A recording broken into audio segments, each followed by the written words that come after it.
Puji Tuhan, saya percaya kita semua dalam keadaan semangat, sukacita, dan masih tetap percaya bahwa Yesus itu Tuhan. Amin. Haleluya. Hari ini saya ingin berbagi kebenaran firman Tuhan bagi saudara semua, baik yang di rumah ini maupun yang menyaksikan khotbah ini. Saya percaya kita semua diberkati Tuhan hari ini. Ya, kita akan belajar kehidupan dari seorang wanita yang bernama Esther. Ya, bagaimana Esther bisa dipakai Tuhan untuk mengatasi persoalan satu bangsa. Ya, sekali lagi, bagaimana seorang wanita bisa dipakai Tuhan mengatasi persoalan satu bangsa. Kalau pria itu di Alkitab Yusuf, ya, bagaimana dia mengubah hidup bangsanya, bahkan satu bangsa Mesir. Dan ini Esther ketika Israel itu sudah menjadi satu bangsa, ya. Saya akan baca dari kitab Esther, pasal yang keempat, ayat 1 sampai 17, agak panjang ayatnya. Usaha Mordekai untuk menolong orang Yahudi. Setelah Mordekai mengetahui segala yang terjadi itu, ia mengoyakkan pakaiannya lalu memakai kain kabung dan abu, kemudian keluar berjalan di tengah kota sambil melolong-lolong dengan nyaring dan pedih. Dengan demikian datanglah ia sampai ke depan pintu gerbang istana raja, karena seorang pun tidak boleh masuk pintu gerbang istana raja dengan berpakaian kain kabung. Di tiap-tiap daerah kemana titah dan undang-undang raja telah sampai, ada perkabungan yang besar di antara Yahudi, disertai puasa dan ratap tangis oleh banyak orang, dibentangkan kain kabung dengan abu sebagai lapik tidurnya. Jadi latar belakang cerita ini begini. Ada seseorang yang bernama Haman berinisiatif untuk menghancurkan, membunuh seluruh orang Yahudi pada saat itu.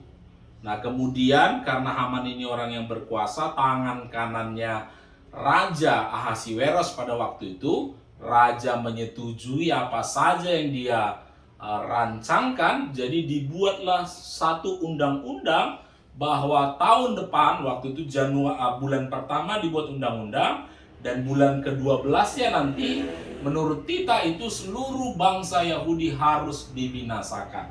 Itu makanya ke setiap provinsi di mana surat ketetapan itu disampaikan, itu membuat orang Yahudi berkabung. Kenapa? Karena mereka tahu semuanya mereka akan mati binasa, karena ini perintah dari raja. Jadi tidak ada kata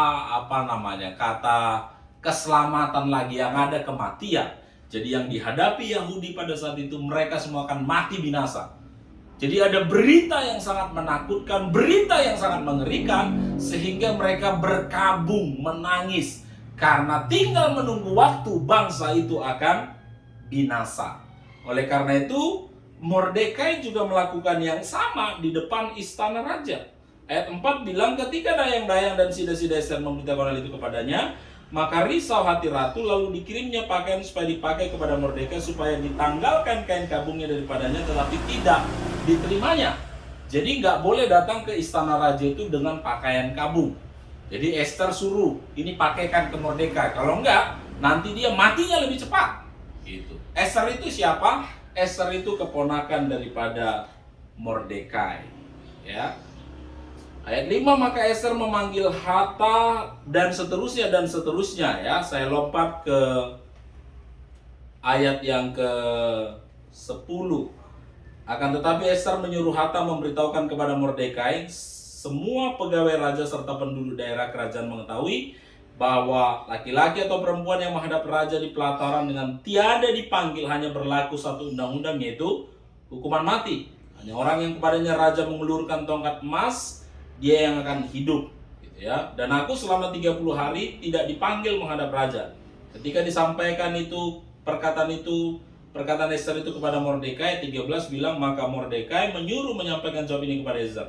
Jangan kira karena engkau di dalam istana raja, hanya engkau yang akan terluput dari antara semua orang Yahudi. Sebab sekalipun engkau pada saat ini berdiam diri saja Bagi orang Yahudi akan timbul juga pertolongan dan kelepasan dari pihak lain, dan engkau dengan kaum keluargamu akan binasa. Siapa tahu, mungkin justru untuk saat seperti ini engkau beroleh kedudukan sebagai ratu. Maka Ester menyuruh menyampaikan jawab ini kepada Mordekai, pergilah, kumpulkanlah semua orang Yahudi yang terdapat di Susan dan berpuasalah untuk aku. Jangan makan, jangan minum 3 hari lamanya, baik waktu malam, baik waktu siang. Aku dan dayang-dayangku pun akan berpuasa demikian. Ya, kemudian aku akan masuk menghadap raja, sesungguh berlawanan dengan undang-undang. Kalau terpaksa aku mati, biarlah aku mati. Maka pergilah Mordekai dan diperbuatnyalah tepat seperti yang dipesankan Ester kepadanya. Dan pada akhirnya bangsa itu selamat dan aman kalau kita baca kisah selanjutnya. Nah, dari kisah ini kita melihat bagaimana cara Tuhan memakai seorang wanita untuk menyelamatkan satu bangsa. Jadi bangsa itu, bangsa Yahudi, sudah ditetapkan undang-undang, mereka harus binasa. Kemudian Mordekai berpikir ini harus diselamatkan. Caranya apa? Oh, ada seseorang di istana raja, orang Yahudi, namanya Ester. Ester pada saat itu sudah jadi ratu, sudah jadi permaisurinya raja. Hidupnya enak, hidupnya nyaman, tinggal di istana, ada dayang-dayangnya, ada pelayan-pelayannya, ya, semuanya hidupnya nyaman dan luar biasa.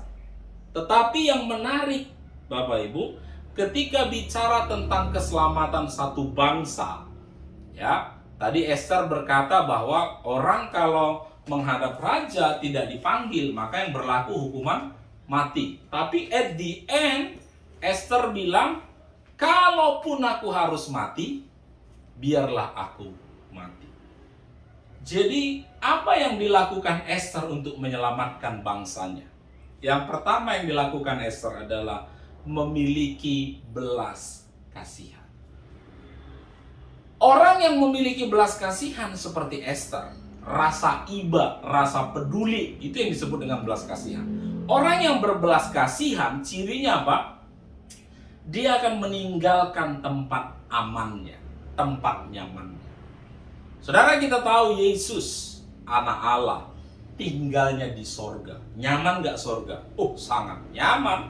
Makanya kita semua pengen kalau mati masuk sorga, karena di sana nyamannya luar biasa, tiada tangis, tiada air mata, semuanya kesenangan, sukacita, dan damai sejahtera. Itu yang dialami orang di sorga. Yesus, dia tinggalkan nyamannya, dia tinggalkan sorga. Untuk apa? Menyelamatkan manusia. Kok bisa? Ada belas kasihan Tuhan. Berlaku hal yang sama dalam diri Ester. Kenapa dia berani meninggalkan zona nyamannya? Karena ada belas kasihan kepada bangsanya. Kita hari-hari ini, dunia bahkan bangsa ini mengalami bencana pandemi namanya. Kita tidak bisa hanya berdiam diri. Mungkin beberapa di antara kita ya cukup nyaman tinggal di rumah, ya. Kita masih punya uang, kita masih punya bahan makan, kita masih punya banyak. Kalau kita tinggal di rumah kita saja nyaman. Tetapi dengarkan baik-baik. Orang yang berbelas kasihan tidak akan pernah merasa aman di zona nyamannya. Saya ulang sekarang. Orang yang berbelas kasihan tidak akan pernah merasa aman di zona nyamannya. Jadi siapapun saudara yang hari-hari ini merasa nyaman dalam hidupmu, ya, dan kau merasa tenang di dalam kenyamananmu, itu ciri bahwa nggak ada belas kasihan dalam diri. Nggak ada belas kasihan.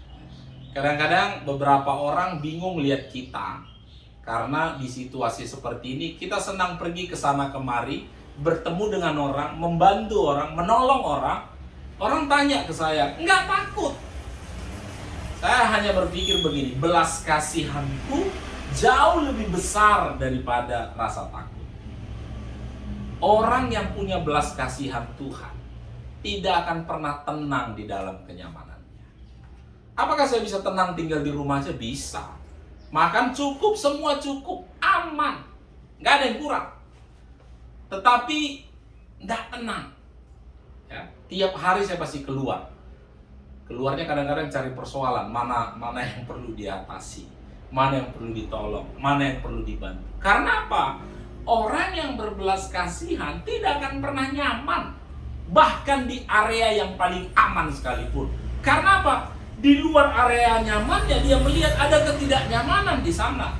Jadi apa yang membuat dia bisa bergerak? Belas kasihan. Esther aman hidupnya, Esther nyaman hidupnya di istana raja. Itu yang diidam-idamkan semua orang, karena cukup panjang waktu itu sayembara untuk pemilihan menjadi ratunya raja. Ya, panjang, itu syaratnya panjang. Dan puji Tuhan, Esther lulus. Itu yang dikejar-kejar semua orang. Tetapi setelah dia dapatkan itu, dia lihat bangsanya, belas kasihan. Belas kasihan membuat dia berkata, kalaupun terpaksa aku mati, biarlah aku mati. Jadi orang lebih memilih mati demi belas kasihan daripada nyaman tanpa kepedulian. Saya garis bawahi sekali lagi. Orang yang memiliki belas kasihan Tuhan lebih memilih mati oleh karena belas kasihan Tuhan daripada harus hidup di dalam kenyamanan. Pertanyaan bagi kita hari ini adalah, apa yang kau pilih? Hidup atau mati? Kalau mau hidup nyaman, ya udah, enggak usah peduli siapa-siapa. Tapi kalau kau memilih untuk dipenuhi belas kasihan Tuhan, resikonya apa? Ya bisa mati. Coba tanya sebelahmu, kau mau hidup atau mau mati? Paulus pernah bilang begini, bagiku hidup adalah Kristus, mati adalah keuntungan. Saudara kalau perhatikan baik-baik kalimat Paulus itu, Paulus bilang begini, bagiku hidup adalah Kristus. Oke, catat baik-baik. Hidup bagi Paulus adalah Kristus. Sekarang pertanyaannya, emang hidup Kristus gimana? Kristus datang untuk apa? Untuk mati. Mati bagi siapa? Mati bagi manusia. Jadi ketika Paulus bilang bagiku hidup adalah Kristus, sama aja dia memilih untuk mati. Demi siapa? Keselamatan bangsa-bangsa yang bukan Yahudi. Jadi poin pertama kenapa Esther bisa dipakai Tuhan untuk bisa menyelamatkan bangsanya, yang pertama karena ada belas kasihan. Belas kasihan itu akan membawa seseorang keluar dari zona nyamannya. Belas kasihan itu akan membuat seseorang gak tenang di dalam ketenangannya. Wow, ini dalam ini. Belas kasihan tidak akan pernah membuat kita tenang di dalam ketenangan. Justru yang paling tenang di mana? Di tempat di mana badai itu ada. Karena apa? Belas kasihan. Nah, itu yang dialami Esther. Esther tahu kalau dia pergi menghadap raja, hukumannya mati. Tetapi dia memilih apa? Pergi. Dan saya berdoa hari-hari ini, jemaat Tuhan, dimanapun kau berada, miliki belas kasihan itu. Ya, kalau mungkin di rumahmu ada 1 karung beras dan kau pikir, ini sudah aman 1 bulan ke depan. Tapi kau tahu ada temanmu, tetanggamu yang besok pun gak ada berasnya. Perhatikan baik-baik. Kamu punya belas kasihan apa tidak? Ya, kalau kau bisa nyaman makan enak, sementara tetanggamu, temanmu gak punya apa-apa dan masih enak kau makannya, itu tanda tanya besar bagimu.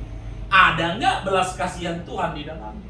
Dan saya percaya hari-hari ini kalau kita praktekkan belas kasihan, perhatikan Esther, karena dia mau praktekin belas kasihan, satu bangsa diselamatkan. Saya percaya kalau kita semua jemaat Tuhan mau praktek belas kasihan, mungkin gak satu Indonesia kita selamatkan, enggak. Tetangga kita, teman kerja kita, itu maka saya percaya sekali hari-hari ini kita akan menuai luar biasa. Kata kuncinya apa? Miliki belas kasihan. Ya. Mungkin sudah berpikir, wah nanti kalau saya berbelas kasihan Pak, wah nanti berkurang rasa aman saya. Gak apa-apa. Orang yang berbelas kasihan tidak akan tenang di tempat ketenangannya. Tempat yang paling tenang itu kalau belas kasihan Tuhan menggerakkan kita kemanapun Tuhan mau. Jadi poin pertama kalau kita ingin dipakai Tuhan seperti Esther, membawa anugerah keselamatan. Kalau Esther bagi satu bangsa, kita mungkin bagi satu keluarga. Caranya apa? Belas kasihan. Belas kasihan akan membuat saudara keluar dari zona nyaman saudara. Amin. Jadi yang pertama yang dilakukan Esther adalah memiliki belas kasihan.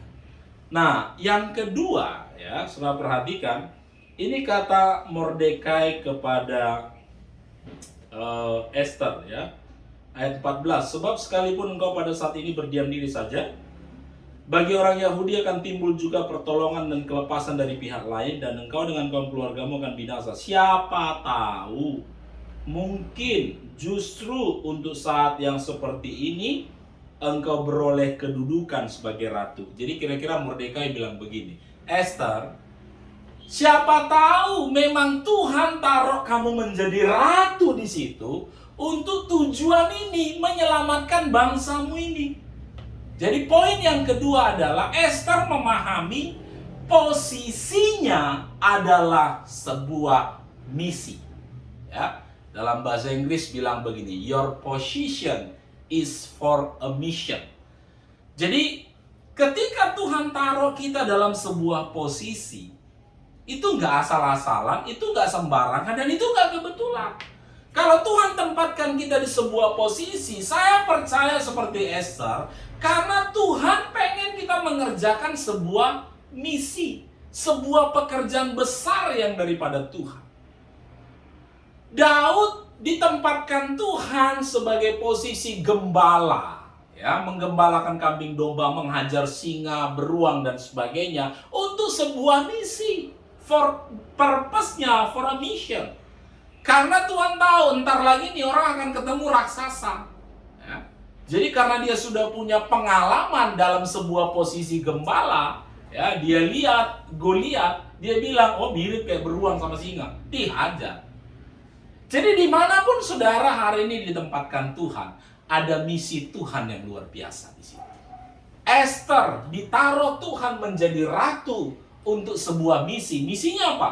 Menyelamatkan bangsa Israel. Amin. Saya ditempatkan Tuhan melayani di Bali untuk sebuah misi. Dan saya mulai melihat buah-buah daripada misi itu hari-hari ini.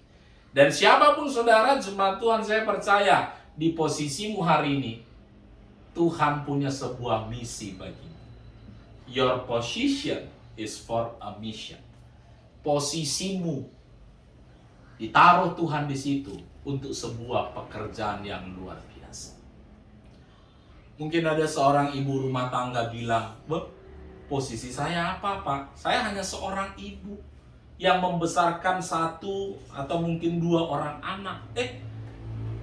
Jangan main-main Bu. Ibu mungkin lihat sekarang anakmu itu hanya seorang anak kecil. You never know. Engkau gak pernah tahu kalau anak yang ditempatkan Tuhan di rumah tanggamu, dia besok akan menjadi pemimpin. Bisa jadi menteri, bisa jadi gubernur, bisa jadi camat, bisa jadi presiden, bisa jadi apa saja. Dan ketika dia bisa sampai ke posisi itu, siapa yang ambil andil yang membuat dia sampai ke posisi itu? Ya ibu. Jadi hari ini kalau posisimu hanya sekedar ibu rumah tangga, dan kau sedang membesarkan seorang anak, dua orang anak, tiga orang anak, perhatikan anakmu. Coba lihat anakmu. Itu jangan main-main. Ada purpose-nya Tuhan, ada mission-nya Tuhan dalam setiap posisi yang kita dapatkan hari ini.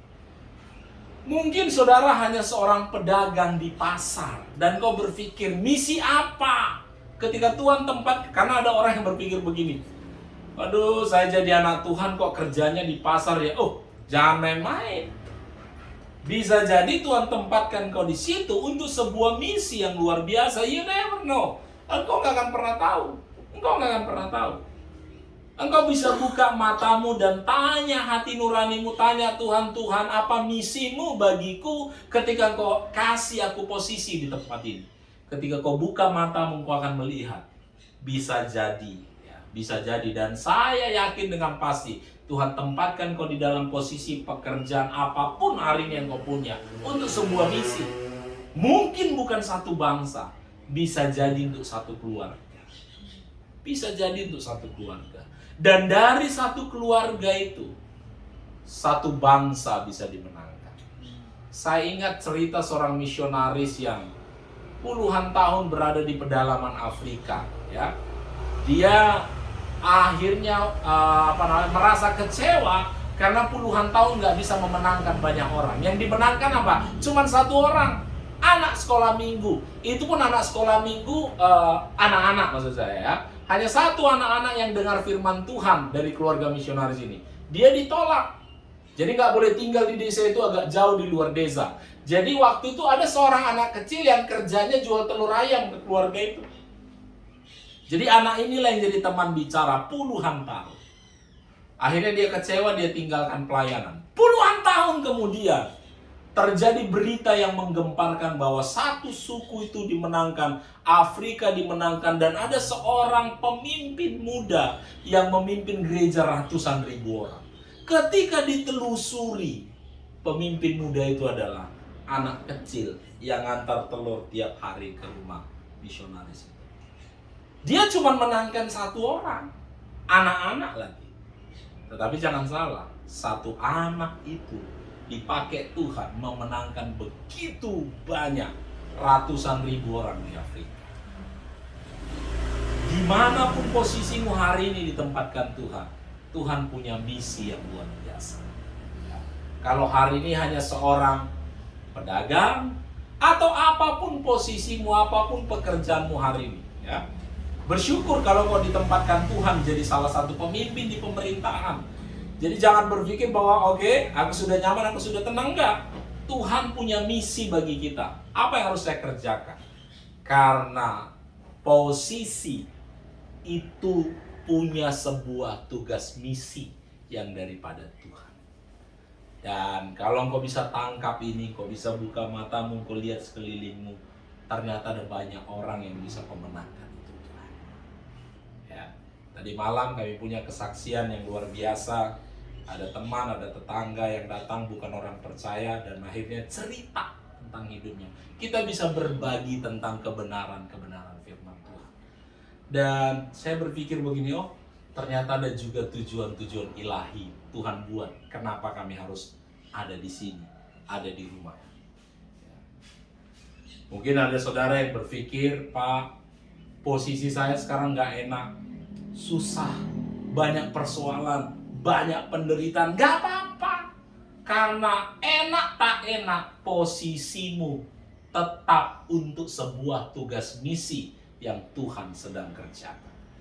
Saya ingat mungkin 10 tahun yang lalu, ya, waktu kami reunian para hamba-hamba Tuhan dari sekolah misi. Di dalam sebuah pertemuan reuni itu saya bersaksi. Yang saya saksikan bukan keberhasilan, yang saya saksikan kegagalan demi kegagalan demi kegagalan. Pengen menyerah, tapi untungnya belum menyerah, hanya ngaku gue udah mau menyerah gitu. Nah tetapi setelah saya selesai bersaksi, ada beberapa teman-teman bilang begini, makasih ya buat kesaksian, aku dikuatkan, aku pun mau menyerah. Dan saya berpikir kemarin cuman saya yang ngalami itu, ternyata ada juga orang lain, dan di dalam keadaan itu dia nggak pernah menyerah gitu. Dan saya mulai berpikir aneh juga ya, kesaksian saya bukan kesaksian yang hebat, kesaksian kegagalan, pengen menyerah, hanya masih terus bertahan, dan itu membuat hidup orang diberkati. Jadi gagal pun kita ada misinya Tuhan di sini. Kalau kau pernah buka usaha bangkrut dan masih tetap semangat, itu ada tujuan Tuhan. Bisa jadi ada orang di luar sana yang lagi bangkrut pengen bunuh diri gitu ya. Dan saudara bilang jangan bunuh diri, itu hal yang biasa gitu ya. Jadi gak ada masalah ya. Dan ada banyak persoalan demi persoalan demi persoalan. Jadi tidak peduli Tuhan tempatkan saudara di dalam posisi seperti apa hari ini. Sekali lagi, posisimu untuk sebuah misi. Dan yang ketiga, yang terakhir, apa yang dilakukan Esther untuk bisa menyelamatkan satu bangsa?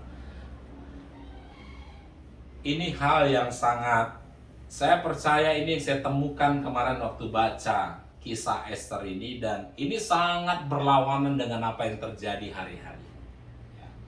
Esther berdoa, berpuasa, bangsa Yahudi juga berdoa dan berpuasa. Apa doa dan puasa mereka? Kalau kita selama ini begini, kalau kita sedang di dalam persoalan, ya, kita berdoa supaya apa? Tuhan bertindak, gitu ya. Kita berdoa supaya apa? Tuhan bergerak. Jadi kalau kita belajar dari Ester berbeda. Mereka berdoa, mereka berpuasa, bukan minta Tuhan bergerak. Ya. Tapi yang sebaliknya yang terjadi. Ketika mereka selesai berdoa dan berpuasa, Tuhan menggerakkan Ester. Tadinya dia nyaman di istana, selesai mereka doa dan puasa, Tuhan bilang sama Ester, keluar dari istana, pergi menghadap raja. Kalau harus kau mati, biarlah kau mati. Kenapa Ester bisa menyelamatkan Yahudi? Karena selesai dia berdoa, Tuhan menggerakkan. Jadi doa yang benar itu apa? Dari Ester saya belajar ya. Doa yang benar adalah bukan kita menggerakkan Tuhan, bukan kita bilang Tuhan berkati usahaku, bukan.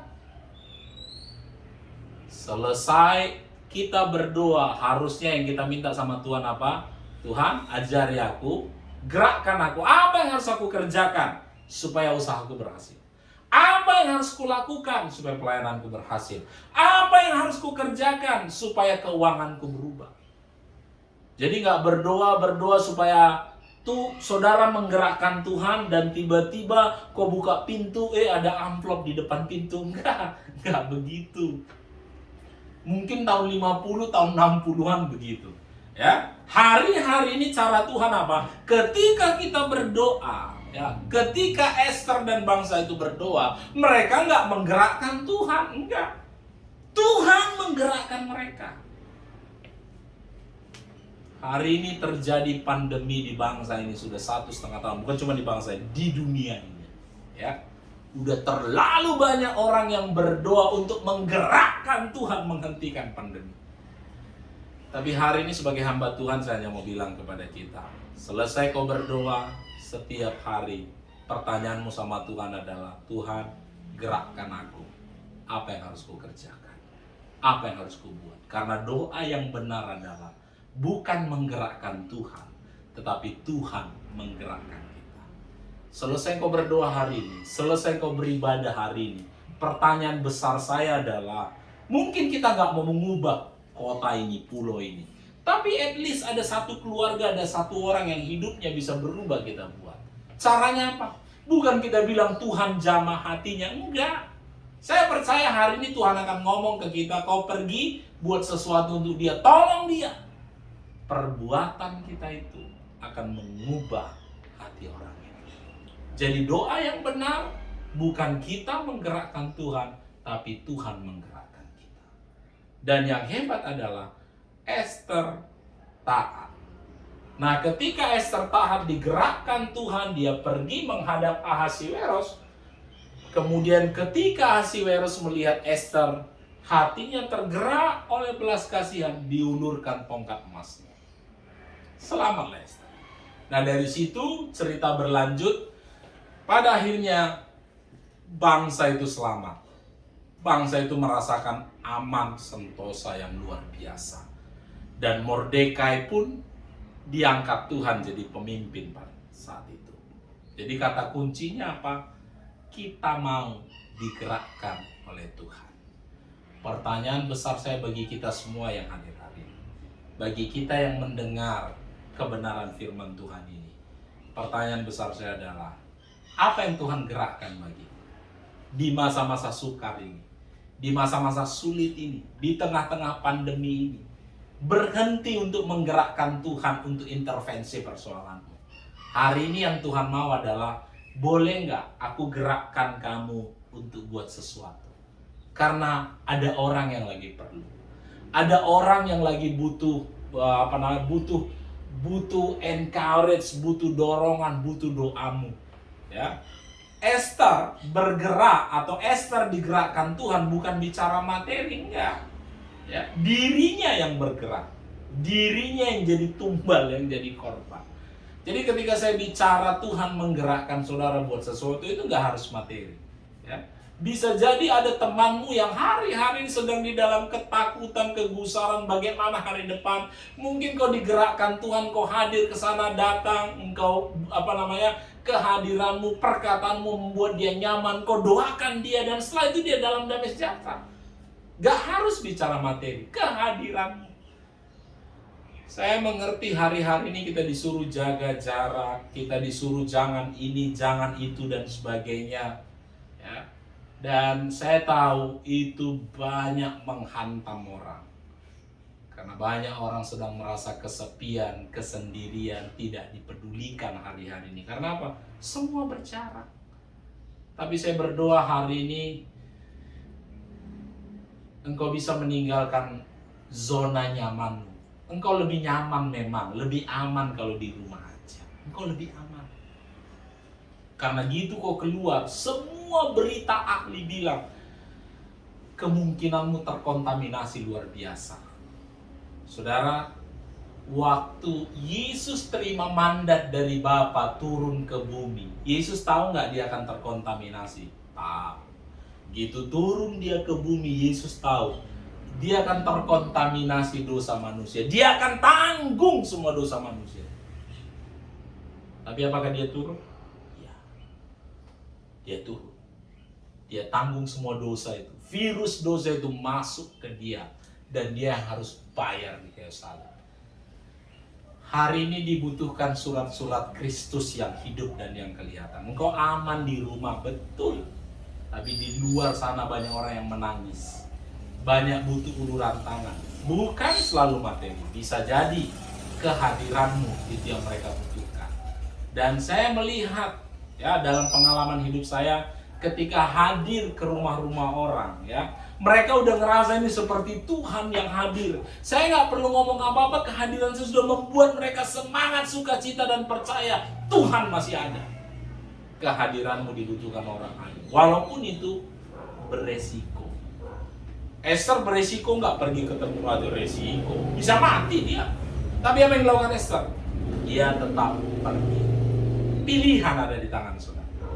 Kalau engkau mau belajar seperti Esther, digerakkan Tuhan dan bertindak, engkau akan membawa anugerah keselamatan. Kalau Esther bisa satu bangsa, seperti saya bilang tadi, mungkin kita nggak harus satu bangsa. Bisa jadi kalau kita hari ini berani keluar dari zona nyaman kita, kunjungi teman kita yang sedang galau, yang sedang di dalam ketakutan, kunjungi mereka, ya, beri rasa aman, doakan mereka.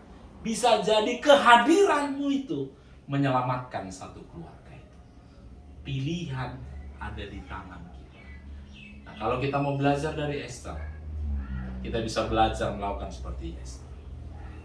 Yang pertama tadi yang dilakukan Esther apa? Belas kasihan. Belas kasihan tidak akan pernah membuatmu aman di tempat nyaman. Yang kedua, kita belajar dari Esther adalah posisimu hari ini untuk sebuah tugas misi yang dari Tuhan. Yang ketiga, kita belajar dari Esther adalah berdoa bukan menggerakkan Tuhan, tapi Tuhan menggerakkan kita. Kalau setelah saudara dengar khotbah ini dan ada sesuatu yang digerakkan Tuhan di dalam dirimu, saya hanya mau pesan sama saudara, lakukan itu. Karena orang di luar sana, temanmu, tetanggamu, keluargamu, bisa jadi mereka lagi tunggu-tunggu kehadiranmu. Nah, kehadiranmu itu bisa membawa dampak, bisa membawa perubahan, bisa membawa anugerah keselamatan dalam hidup mereka. Tuhan memberkati, kita berdoa. Bapa, terima kasih